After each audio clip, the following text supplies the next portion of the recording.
Kita buka dengan informasi pertama, Saudara. Akibat penyebaran virus corona yang sudah sampai ke Indonesia berpengaruh pada jumlah wisatawan yang menuju ke Pulau Sabang. Menurut data dari pengelola Pelabuhan Ulele Banda Aceh, jumlah penumpang kapal yang menuju ke Pulau Sabang dan sebaliknya menurun drastis hingga 60%. Turunnya jumlah penumpang dan wisatawan yang menuju ke Pulau Sabang terjadi sejak sebulan terakhir.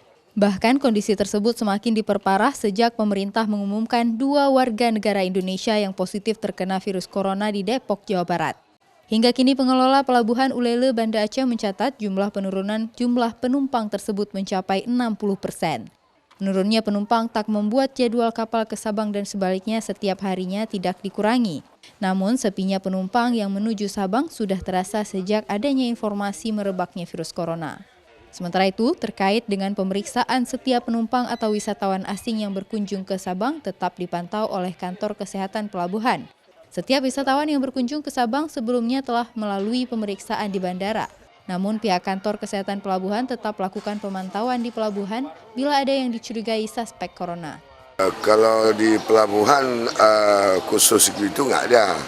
Tetapi kalau memang yang wisata yang seperti dari luar negeri itu juga ada di sini ada KKP atau di karantina kesehatan. Juga mereka melakukan aplikasi selalu bersama kita. Kalau sudah ada di bandara mereka memantau aja. Selain itu, petugas Kantor Kesehatan Pelabuhan bekerja sama dengan operator pelabuhan meminta kepada penumpang atau masyarakat sekitar untuk melaporkan bila ada penumpang atau warga sekitar yang mempunyai indikasi atau gejala-gejala seperti corona untuk segera melaporkannya ke pihak Kantor Kesehatan Pelabuhan setempat. Mustajab, Kompas TV, Banda Aceh.